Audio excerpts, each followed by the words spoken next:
Decision making is a 21st century skill that has tremendously increased in complexity, personally and professionally. You've got to decide between 400 restaurants to have dinner. You've got a gazillion Netflix shows to figure out what to watch at bedtime. And professionally also, it's so difficult because you've got so much of information today out there, from ChatGPT to all this content giving you stuff, telling you how to think. A very common problem, especially professionally and with founders and managers I've seen, is that they tend to prioritize their own ideas, their own thoughts, their own solutions, their own decisions. There's actually a term for it. It's called the endowment effect. The moment we possess something, an object, an idea, a belief, a stock, its value multiplies for us and we want to stick with that.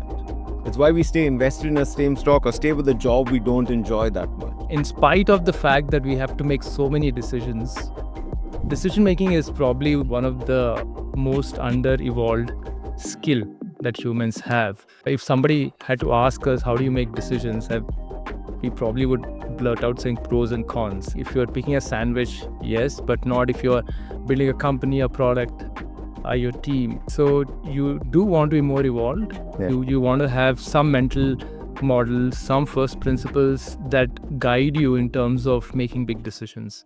But if you really zoom out, you got to ask yourself, what am I looking for, or what do I need when I'm making decisions? When you look at the corporate setting at a company, especially when you're scaling, two things you need are speed and high quality decisions. So if you put that on a 2x2, one axis has speed and the other has quality, and you process where you want to be.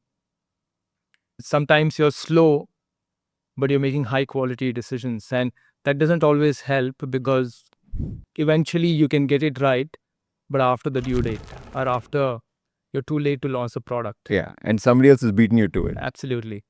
On the other hand, anybody can move fast and break things. So if you're a leader who's scaling, where you want to be is in that sweet spot of you want to be fast, at the same time you want to make high quality decisions.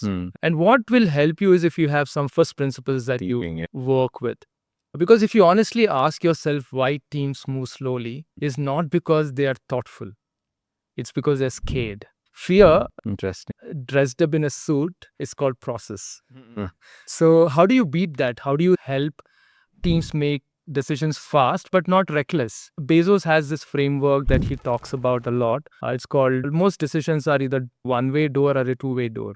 And the way he explains it is, it's a two-way door where I can walk in, I can try it out, and if it's not working out, I can come back. Nice. Right? Yeah. But whereas one-day door is, we go in, but coming back is extremely tough. It's a big bet, and if you have to come back, it may be impossible, or it may cost you a lot of time and energy and sometimes even therapy.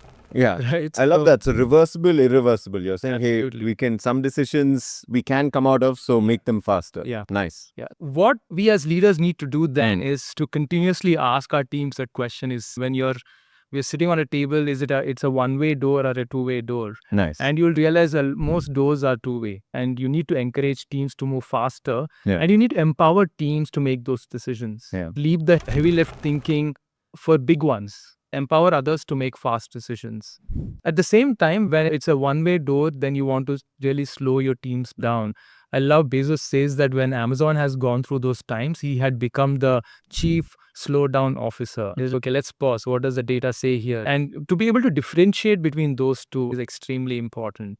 The other thing he talks about is this whole 70% rule. He says, hey, if you have the 70% data, Go for it. go for it. Nice. Because waiting for 100% is like perfection, cosplaying a strategy. And that's Amazon saying that. They have more data than all of us put together. Yeah.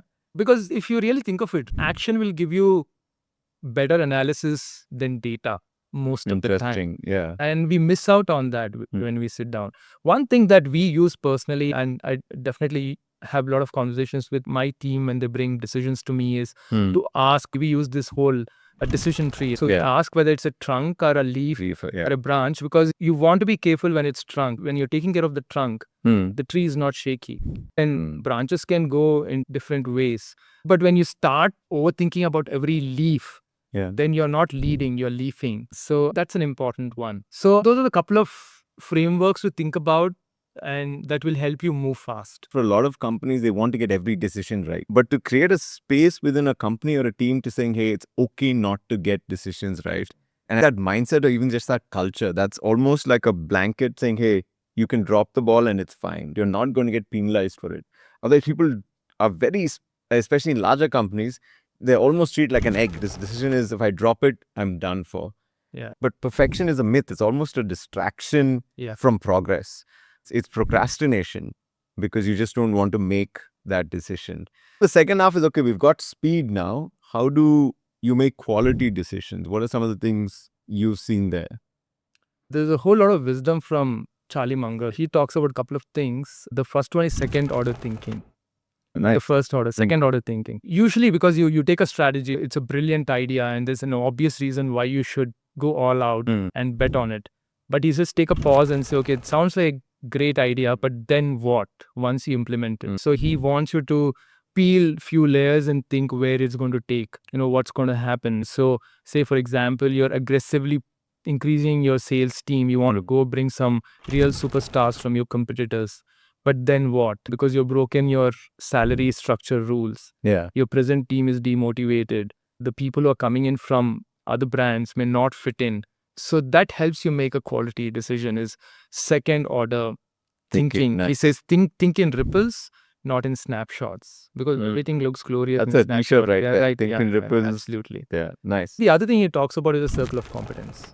When you look at the decision you need to make, it's as a leader, it's very important for you not to fake expertise, right? To understand what is your circle of competence. If there are things that you do not have the whole wisdom, you really want to bring somebody else in and use the wisdom. It's very easy for us to be biased about our own ideas. One way you can discount that bias is when you invite others to do. And when you invite somebody who has expertise in that, the quality of your decision can really go up. Nice. One last thing is what Ray Dalio says. He says pain plus reflection is progress. So as founders, we should think deeply about the decisions we've already made and we should reflect, we should write it down, because instinct comes from experience. What you don't want is you don't want your instinct to be based on emotion and feeling, but you want your instinct to be based on evidence. That's another thing you should definitely think at. Yeah. One thing we've seen is also to do a pre-mortem. Before we starting a project, imagine the project has failed spectacularly, and then saying, okay, why did it fail? And when you do that before a project starts, you've already gone through the whole cycle of the emotion of it failing, the processing of it failing, and then you're almost able to work backwards and saying, this is why it failed. Because with decision making, the goal isn't perfection, it is optimization between speed and quality.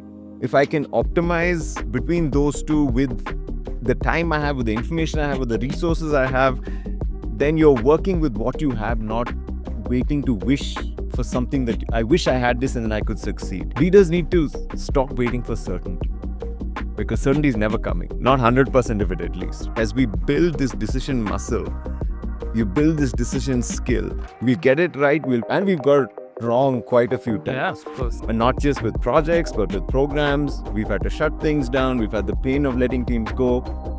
It is real. Yeah. But to build that, because the quality of our life, the quality of our teams, the quality of our work is not determined by occasional brilliant decisions. It's determined by daily, fairly moderate, decent ones that we've made.